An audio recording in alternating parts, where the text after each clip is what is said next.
제가 그저께 그 장로교회 총신대학교 나오신 그 강도사님이랑 좀 이야기를 나눴어요. 이분이 이제 인터넷에 저희 교회를 굉장히 안 좋게 비난을 하시더라고요. 우리 선교회가 깨달음으로 구원을 받는다는 이야기를 한다는 주장을 1시간 동안 이렇게 유튜브에 해놨는데,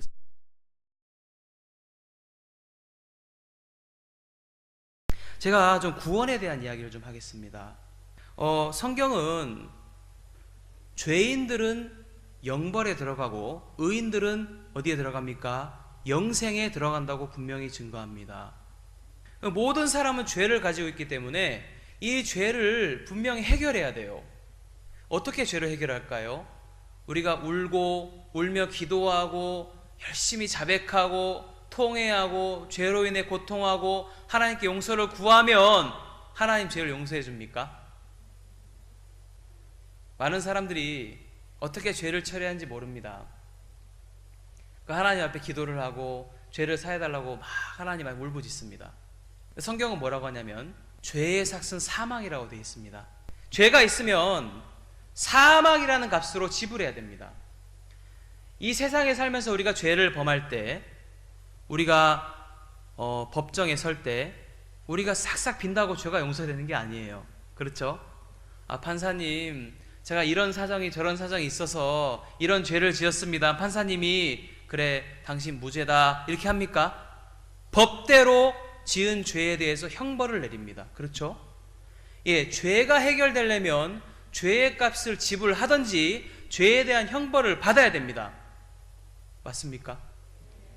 그래서 하나님께서 죄를 해결하는 길을 성경에 기록하였습니다. 그게 바로 제사입니다.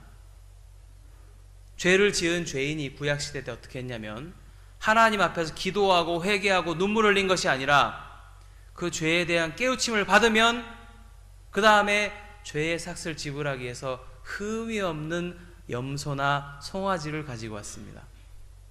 그럼 죄값을 지불하려면 그 흠 없는 염소를 죽여야 돼요? 살려야 돼요? 그냥 죽이면 안 됩니다. 먼저 한 것이 바로 안수입니다. 레위기 16장 21절을 보시면 아론이 그 염소에게 안수를 할 때 이스라엘 백성의 죄가 같이 넘어갔다고 되어 있습니다. 안수는 얹다라는 뜻입니다. 손을 얹다, 그것이 바로 안수입니다.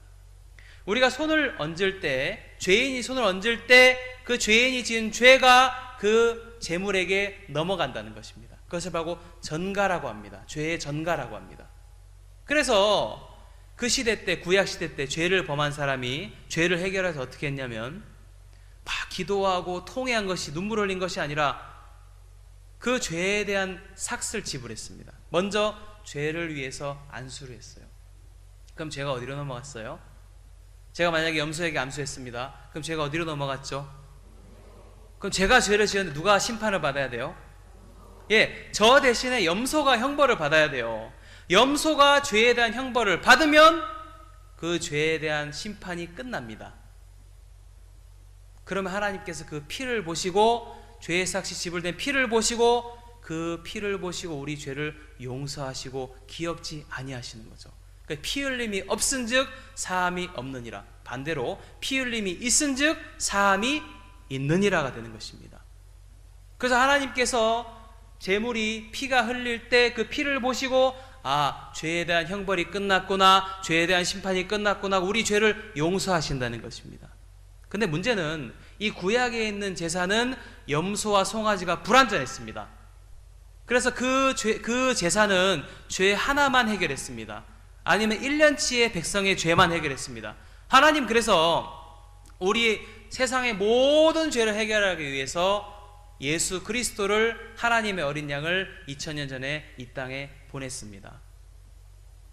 그 다음 어떻게 했죠? 이사야 56장 보겠습니다. 이사야 56장 53장입니다. 죄송합니다. 53장 6절입니다.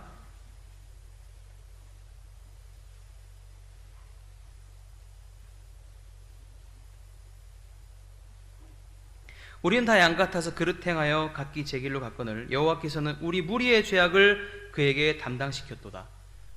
여러분이 지은 미래의 죄, 흉악한 죄는 너무 무거워서 담당하지 못했습니까? 한정의 자매님이 내일 지은 죄는 하나님이 까먹으셔서 잊어먹으셔서 깜빡하시고 남겨두시고 나머지 사람의 죄만 넘겼을까요? 예, 여기 보면은 우리 무리의 죄악을이라고 돼 있고, 신약 성경을 보시면 요한복음 1장 29절에 보라 세상 죄를 지고 간 하나님의 어린 양이로다라고 하십니다. 성경은. 여러분, 세상은 뭡니까? 세상은 여러분들이 있는 이 세상입니다. 이 세상에 있는 모든 사람의 모든 죄가 예수 그리스도의 등 뒤로 넘어갔습니다. 그럼 누가 심판을 받아야 되죠? 예, 여러분의 죄를 위해서 예수님이 심판을 받아야 됩니다. 그래서 예수님께 십자가에 못 박혀 죽으신 거예요. 예수님께 십자가에 못 박혀 죽으실 때 세상의 모든 죄가 심판을 받고 형벌을 받고 끝이 났습니다. 율법의 저주가, 하나님의 진노가, 하나님의 모든 여러분의 죄에 대한 진노가 십자가에 쏟아졌습니다.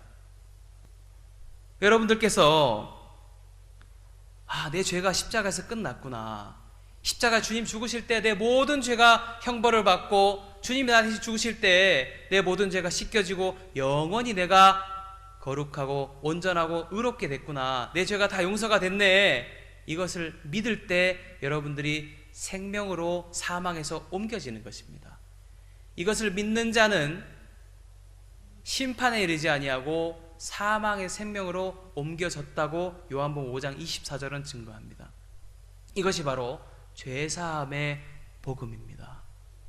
예수 그리스도의 십자가의 죽으심으로 여러분의 모든 죄가 씻겨졌습니다. 골로새서 2장 보겠습니다. 골로새서 2장을 보시겠습니다. 2장 13절. 또 너희의 범죄와 육체의 무할례로 죽었던 너희를 하나님이 그와 함께 살리시고 우리에게 모든 죄를 사하시고, 여기 모든 죄라고 되어 있습니다. 흉악한 죄, 큰 죄, 작은 죄, 자범죄, 원죄, 그런 거 없어요. 성경에 모든 죄가 예수님 십자가에 죽으실 때 씻겨질 겁니다. 여러분, 요한복음 5장을 보시면 너무 놀라운 말씀이 있어요. 예수님께 38년의 병자를 보시고 병이 오래된 줄 아시고 네가 낫고자 하느냐라고 묻습니다. 그때 병자가 뭐라고 합니까? 얘 낫고 싶은데 내가 못에 가다가 다른 사람이 먼저 들어갑니다. 나를 못에 넣어줄 사람이 없습니다. 그때 주님이 이렇게 말씀하시죠. 뭐라고 하시죠? 일어나 네 자리를 들고 걸어가라. 너무 놀라운 건 성경은 뭐라고 돼 있어요? 일어나 네 자리를 들고 걸어가라 했을 때 이미 성경은 나았다고 돼 있습니다. 예수님 말씀이 선포될 때 이미 병자는 나았습니다. 이미 나았고요, 이 병자가 이 말씀을 믿는 믿음으로 일어나냐, 아니면 자기 생각을 믿고 주저앉아 두 가지 길이 있다는 것입니다. 하나님 빛이 있으라고 하셨습니다. 그 다음 빛이 있었습니다. 하나님 말씀하신 그대로 됐습니다. 하나님께서 예수님께 죽으실 때 다 이루었다고 하셨죠. 예, 그때 하나님은 모든 죄를 용서하시 예수님께서 구원을 이루신 것입니다. 누구든지 이 말씀을 믿으면 사망의 생명으로 옮겨지고 믿음으로 거듭나는 것입니다.